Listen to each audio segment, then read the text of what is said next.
Hola, Dios te bendiga. Quiero hablarte acerca del manto romano o manto babilónico. Leemos en el libro de Josué 7:21, 7:20, dice así: en el nombre del Señor, para honra y gloria de él, dice: y Acán respondió a Josué diciendo: verdaderamente yo he pecado contra Jehová, el Dios de Israel, y he hecho así y así, que vi entre el despojo un manto babilónico muy bueno. Lo voy a dejar ahí. ¿Qué es el manto? Bueno, ya les expliqué, o no les he explicado, pero lo voy a repetir. Un manto es señal de autoridad, de poder, de distinción. Se utilizaba para gobernar. Incluso denotaba dones, talentos o virtudes. Pero también marca una influencia, marca una manifestación de una potestad espiritual. La Biblia nos habla, por ejemplo, acerca del manto de Elías. Cuando Elías fue llevado al cielo, fue arrebatado, ¿verdad? Se abrió el cielo y fue arrebatado en un torbellino.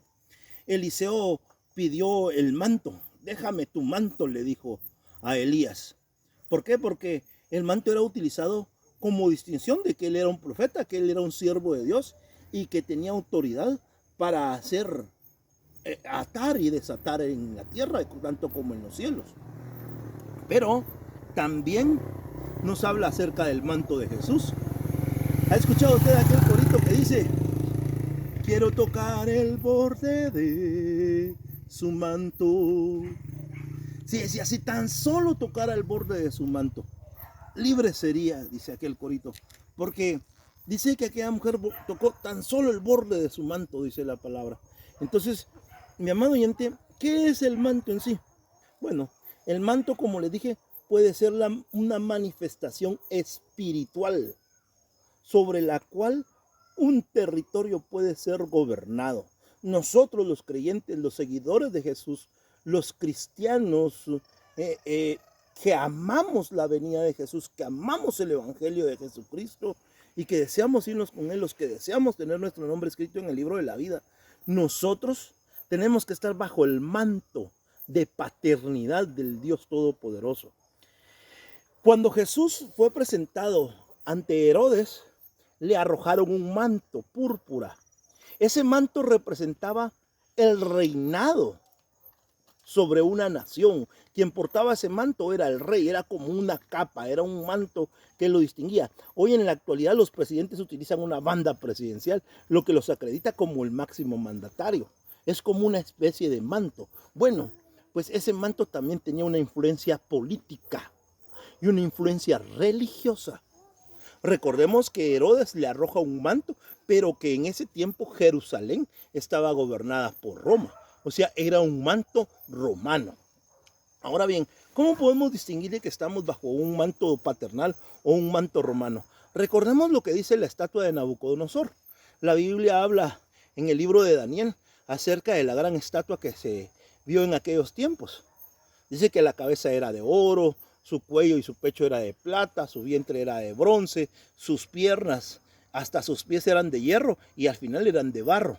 Y habla de los reinos que dominaron el mundo en la antigüedad y dice: y habrá un reino final, dice así, que no será destruido, que se va a amalgamar con lo humano, dice así, pero será un reino tan poderoso como el hierro, dice así. Bueno, ese último reinado que se mezcló con lo humano fue la filosofía, la enseñanza y las costumbres de Roma. Roma impuso y estableció una religión imperial a nivel mundial. Era una obligación seguir la enseñanza de Roma, era impuesta, no era ni siquiera que te atrajera a ti, sino que era una imposición. La misma historia narra y relata que la persona que no se hacía católica era considerada hereje y era quemada en las hogueras, eran perseguidos. Si no, tendríamos que traer a colación lo que pasó en las cruzadas, en la época del oscurantismo. Si usted investiga la historia, se va a dar cuenta que todos los libros relatan hasta el siglo 9, 10, 11. Pero del 11 al 14 no hay mucha información. Hay casi 300 años aproximadamente que se perdió la información, se quemaron los libros, los anales, todos los datos históricos, toda la cronología de lo que ocurrió en esos años se perdió. ¿Por qué? Porque el Imperio Romano impuso su ley, su orden, y estableció costumbres y estableció fiestas. Y entre esas fiestas está la Navidad. Ok, usted dirá, sí, pero es que lo hacemos para recordar a Jesús. Sí, pero para recordar a Jesús tenemos que acordarnos de la muerte. Todos los profetas nacieron, todos han nacido. Mahoma nació, todos nacieron. Pero Jesús no solamente nació, sino que Jesús murió y resucitó. Por eso la Biblia nos hace un énfasis en recordarnos en su muerte y su resurrección. Por eso la palabra de Dios, si usted lee la Biblia en el Nuevo Testamento, en ninguna parte del Nuevo Testamento, ni en los Evangelios, ni en el libro de Hechos de los Apóstoles, la carta a los Romanos, la carta a los Corintios, la carta a los Gálatas, la carta a los Efesios, Filipenses, Timoteo, Tesalonicenses, las cartas de Pedro, las cartas de Juan, Apocalipsis, ninguno de ellos hace alusión a la Navidad, a la fiesta del nacimiento de Cristo Jesús. Ahora, entonces, muchos ministros cayeron bajo la cobertura del manto romano. ¿Por qué? Porque cayeron bajo la enseñanza, bajo la filosofía y bajo las costumbres de Roma. Cayeron bajo esas costumbres. Ponle corte.